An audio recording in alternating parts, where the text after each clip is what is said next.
Hey everyone, today we're continuing in our reading of Daniel together. Today we're in Daniel chapter 5, and from chapter 1 to chapter 5, 66 years has passed. Belshazzar is now king of Babylon, and there have been many changes of power since Nebuchadnezzar that we read before.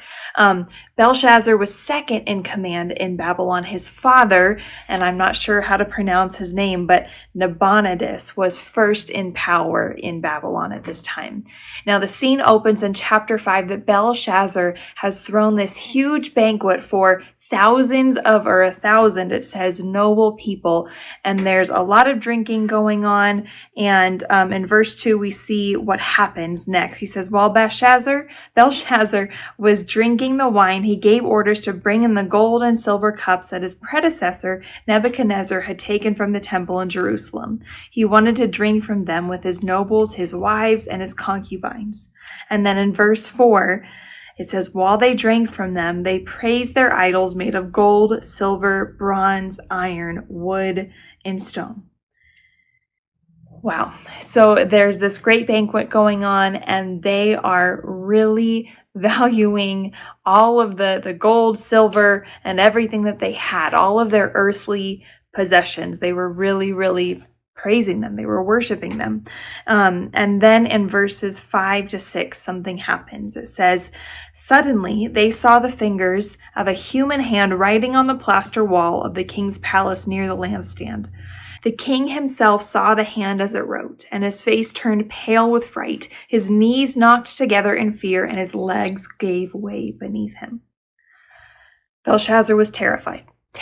I probably would have been too. He brought in some of his wise men to read what these words said, but no one could read them. No one could understand what they meant.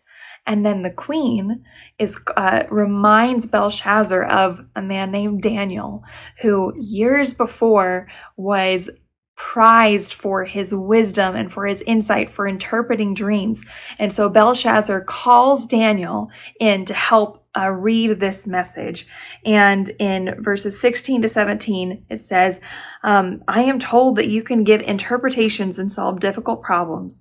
If you can read these words and tell me their meaning, you will be clothed in purple robes of royal honor, and you will have a gold chain placed around your neck. You will become the third highest ruler in the kingdom. Daniel answered the king, keep your gifts or give them to someone else, but I will tell you what the writing means. Now, Daniel then reminds Belshazzar what happened to Nebuchadnezzar for not acknowledging God, for not acknowledging God's place and God's power over everything. And Daniel says, Belshazzar, you are doing the same thing.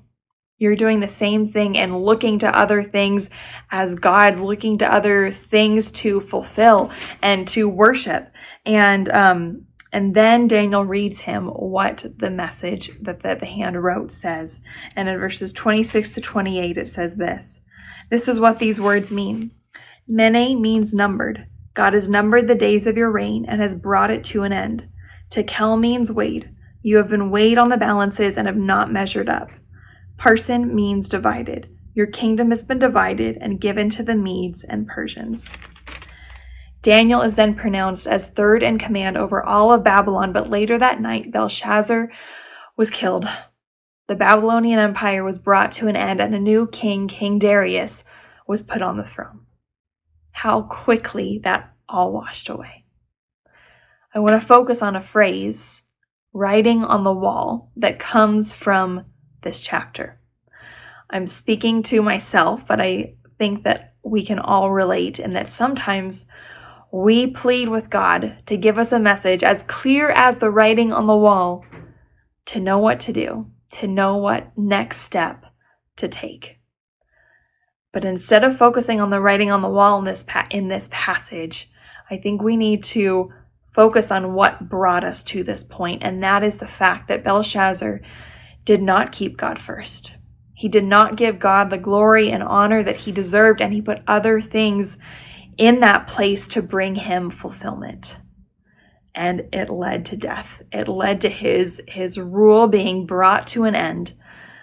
And that message, it's a warning to us to remember to keep God first, to remain faithful to Him, and to not look to other things to bring us fulfillment or to keep as first in our lives, because the truth is everything in this world is going to be brought to an end. Whether it is sooner or later, we don't know. But it's all fleeting. And so the one thing that we can count on, the one thing that God has instructed us to do that will make our life here on earth abundant, is to keep Him first and to walk step in step with Him on the mission that He has given us, to shine His light. So the writing on the wall today, I think, is to keep God first, to keep Him first, to glorify Him in everything we say and do. Grace and peace to you. I hope that you have a great day, and I will see you next time. If these devotional videos are helpful to you, subscribe to our channel and click the notification button so you know when we post a new video. And of course, please share them with others.